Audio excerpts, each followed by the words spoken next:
oportunidad vamos a hablar sobre las lesiones en la columna cervical, especialmente del atlas, del axis y el ahorcado. Bueno, mi nombre es Ángela Tipismana Caparachín. Soy Naomi Tobar Palacios. Yo soy Britney Tobar Flores. Yo soy Juan Manuel Pérez Santi Jesús. Y yo soy Jorge León.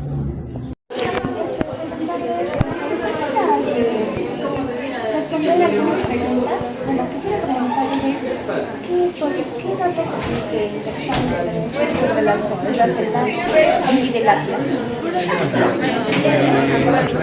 El atlas compone aproximadamente un 12 al 20% de las fracturas cervicales superiores. Cuando hablamos de fracturas cervicales superiores, estamos hablando de las fracturas que componen justamente las vértebras C1, C2, que son atlas y axis. La verdad, las fracturas de atlas como tal de C1 son muy raras, son muy infrecuentes. Normalmente las estadísticas lo catalogan dentro del 1 o 2% de los casos. No recordemos que anatómicamente el atlas, al ser la primera vértebra cervical, está en relación directa con lo que es la parte occipital. Entonces está cubierta por ligamentos, tiene varias zonas de protección. Entonces, por esta característica de ligamentos que lo fijan en su postura y hacen que de cierta manera esté menos propensa a comparación de las otras vértebras a sufrir lesiones. Dentro de las que se presenta, una de las más comunes es la fractura de Jefferson, por ejemplo, en la cual así es, ¿no? Generalmente suele ser por impactos de alta energía, ¿no? Hay desplazamiento de lo que es los vehículos vertebrales, pulsa con dolor, vamos a ver en accidentes automovilísticos o caídas directas en el eje vertical del cuerpo, ¿no? Sobre, digamos, alturas mayores. En estos casos podríamos observar este tipo de lesiones. ¿Y qué fractura se da más? ¿La del axis, el atlas o el ahorcado? Bueno, hablando de los dos, lo más común entre el atlas y el axis suele ser del axis, que es el C2, ya que esta vértebra pues, no está tan protegida como es el atlas, ¿no? Y dentro de estas lesiones, la mayoría de ellas contempla la lesión del diente del axis. El axis es la que con mayor porcentaje se suele fracturar, fracturas del diente del axis. Muchas gracias. Ahora vamos a hablar acerca de las partes del atlas para poder reconocer qué lesiones tiene esto. Primero tenemos el tubérculo anterior, el tubérculo posterior, el arco posterior, arco anterior, la masa lateral, el agujero transverso, la apófisis transversa. Tenemos la carilla articular superior de la masa lateral para el cóndilo occipital. Tenemos el surco para la arteria vertebral. Tenemos el tubérculo para el ligamento transverso del atlas y la carilla articular para el diente. El atlas es la primera vértebra cervical, conocido como C1, y juega un papel crucial en la biomecánica del cuello y cabeza. Estas vértebras tienen la forma de un anillo y sostienen el cráneo, permitiendo su movimiento en varias direcciones. A diferencia de otras vértebras, el atlas no tiene un cuerpo vertebral y se articula con el axis, la segunda vértebra cervical, a través de articulaciones que permiten la rotación de la cabeza. Las lesiones del atlas pueden ser complejas y variadas, incluyendo la fractura del arco anterior. Esta ocurre en la parte frontal del anillo del atlas, pueden ser causadas por una hiperextensión del cuello y a menudo se asocia con otros traumas cervicales. La fractura del arco posterior ocurre en la parte trasera del anillo. Estas fracturas son menos comunes, lo que pueden ser más peligrosas debido a la proximidad con la médula espinal y estructuras neurales. La fractura de Jefferson son fracturas por compresión del atlas, resultantes de una fuerza axial directa, como un golpe en la parte superior de la cabeza. Estas fracturas pueden ser estables o inestables, dependiendo de la extensión o al daño de los ligamentos. Las dislocaciones atlantoaxiales. Estas lesiones implican un desplazamiento anormal entre el atlas y el axis, lo que puede comprometer la médula espinal y requerir una intervención quirúrgica inmediata. Las lesiones ligamentarias, los ligamentos que sostienen el atlas, pueden desgarrarse, lo que resulta en una inestabilidad significativa y potencialmente en una lesión neurológica. Los síntomas de una lesión del atlas pueden incluir dolor severo en la nuca, limitaciones del cuello, debilidad o entumecimiento en los brazos y en las piernas. Y en los casos graves, alteraciones en la respiración o ritmo cardíaco, debido a la afectación de los nervios cardíacos. El diagnóstico de las lesiones del atlas requiere de radiografías, tomografías computarizadas o resonancias magnéticas. Estas pruebas pueden revelar la extensión y el tipo de lesión, lo cual es fundamental para determinar el tratamiento. Ahora vamos a hablar sobre las lesiones del axis. Estas se dan en la segunda vértebra cervical, que está debajo del atlas, y además que representa el 17% de todas las fracturas cervicales.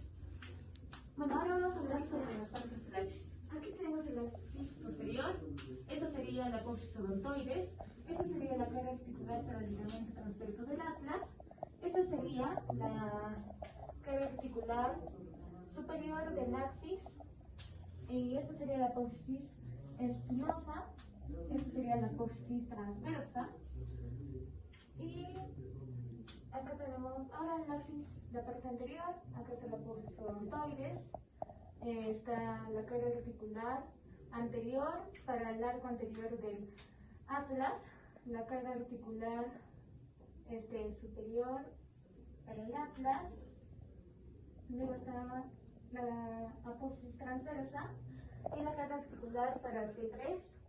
Aquí tenemos el cuerpo del axis, por acá está el pedículo del axis.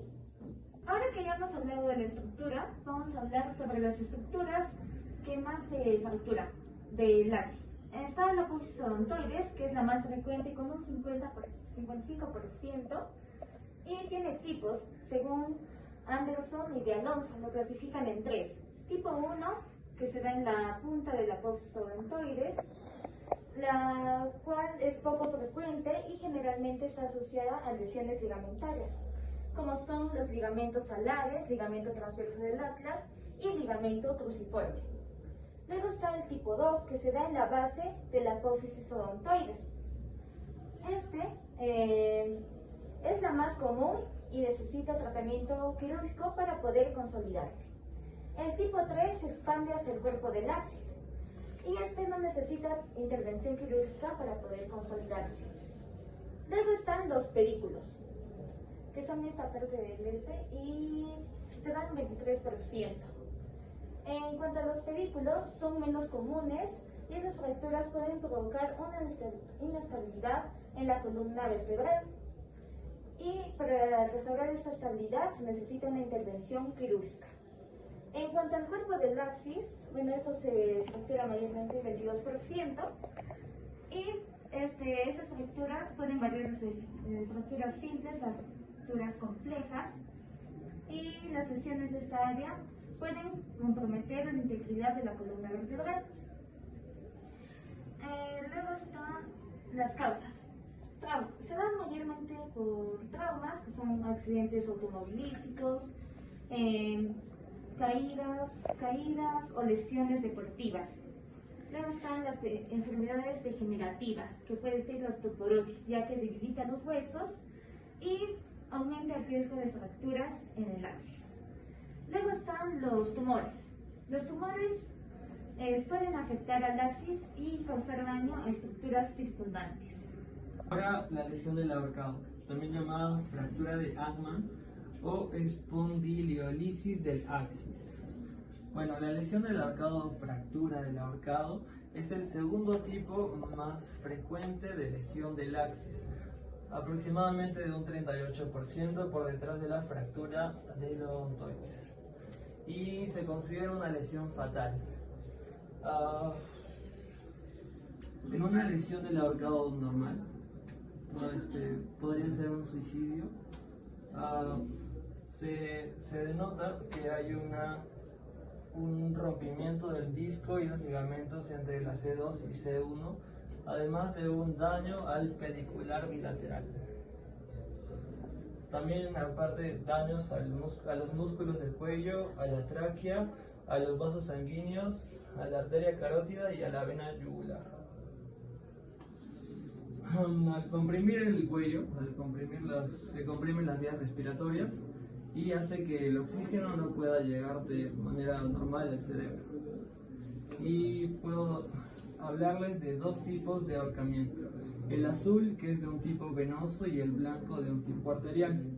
Todo esto, los tipos de ahorcamiento van a depender bastante de estos aspectos de ahorcamiento: del tipo de elemento que se use, ya sea una soga o un alambre o hasta una media, se han visto casos, el tamaño de esta soga, el grosor, el tipo de nudo también y la posición. Depende de dónde te agarran el cuello. Te puede agarrar acá más central o más lateral o posterior al cuello, ¿no?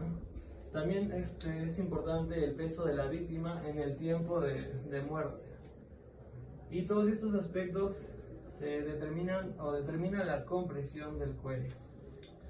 Además les puedo decir que el ahorcamiento es la causa más común de suicidios y tiene un riesgo del 6 al 10% de lesión neurológica. Es bajo, pero hay riesgo. Y acá podemos ver los tipos. Son tres tipos, pero los tipos 2 se subdividen, ¿no? Vamos a hablar sobre los mecanismos patomecánicos que van a ser procesos o acciones físicas que van a dañar la parte cervical. Primero tenemos el traumatismo directo, que va a ser el más común porque son ocasionados por fuerzas externas que van a impactar directamente sobre esta región. Lo más común son los accidentes automovilísticos. Tenemos la hipertensión o hiperflexión cervical, que va a ser también producto de accidentes automovilísticos, pero caracterizando al latigazo cervical, donde ocurre una aceleración y luego un frenado, donde se va a crear una fuerza se va a concentrar la fuerza en la parte del axis y del atlas, ocasionando su fractura. Tenemos la compresión o aplastamiento vertebral, que va a ser ocasionado más por caídas por altura, en donde la fractura del atlas o del axis va a ser en varias partes. Tenemos la subflexión vertebral, que va a ser producto de que se va a desalinear o va a haber un daño principalmente en los ligamentos. Lesiones por esfuerzo repetitivo, que va a ser el más común ocasionado por la mala postura, que puede ocurrir hernias cervicales.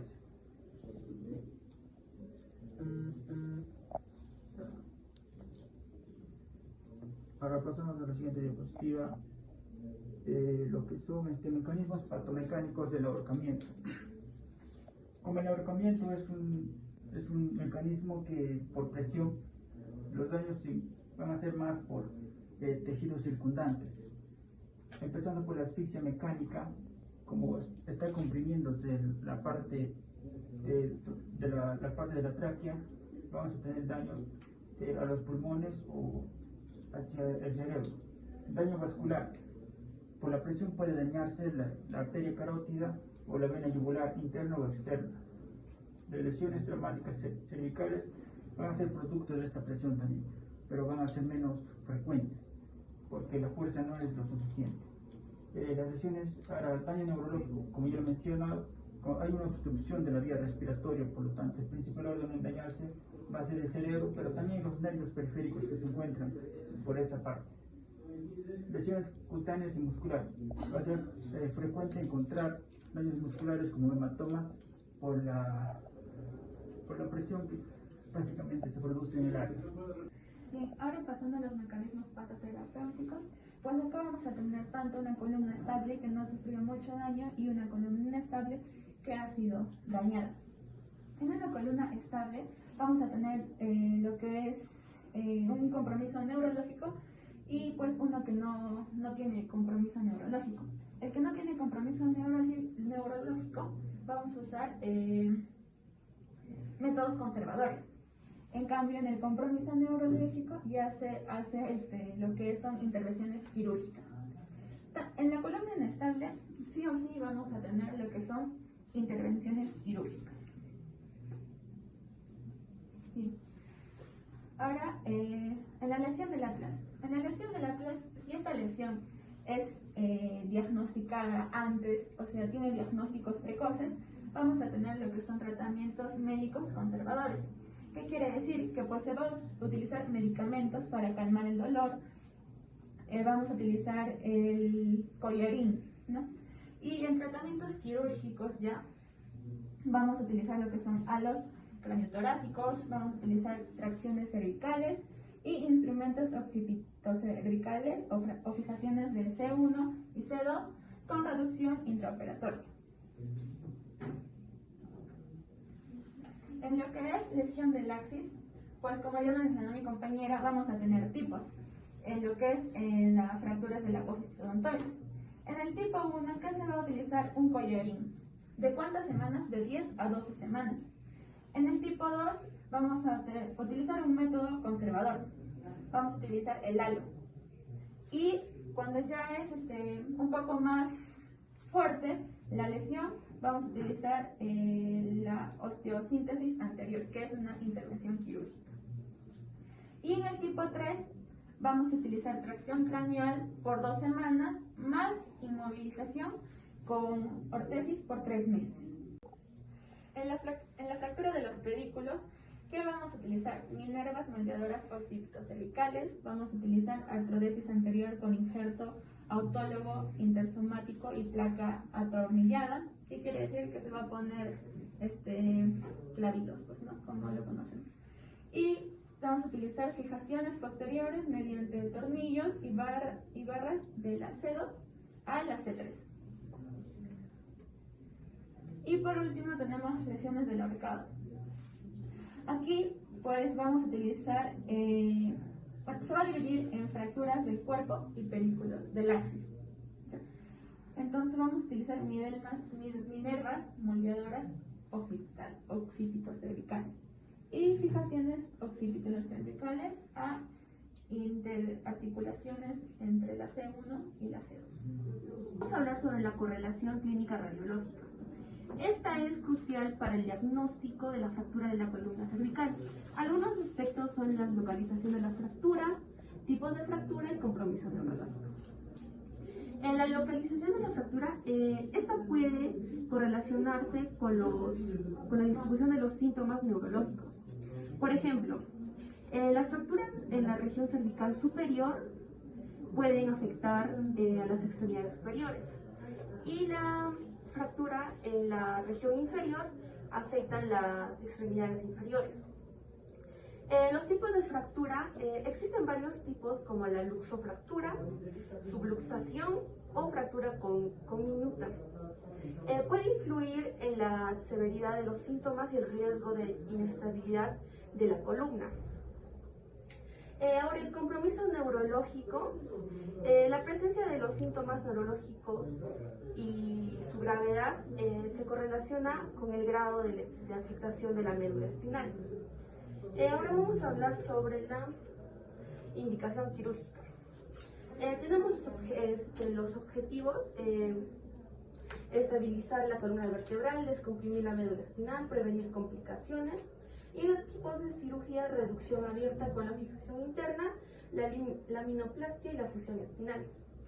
En la indicación quirúrgica, esta depende de diversos factores, incluyendo la gravedad de la lesión, la estabilidad de la columna, el compromiso neurológico y el estado general de la salud del paciente. En los objetivos de la cirugía tenemos, como decía, estabilizar la columna vertebral. En este caso, la cirugía busca restaurar la alineación y estabilidad de la columna vertebral, para así evitar el desplazamiento de los fragmentos óseos y la comprensión de la médula espinal. Descomprimir la médula espinal. En el caso que la fractura haya ocasionado comprensión de la médula espinal, la cirugía puede aliviar la presión y la prevención o revertir el daño neurológico.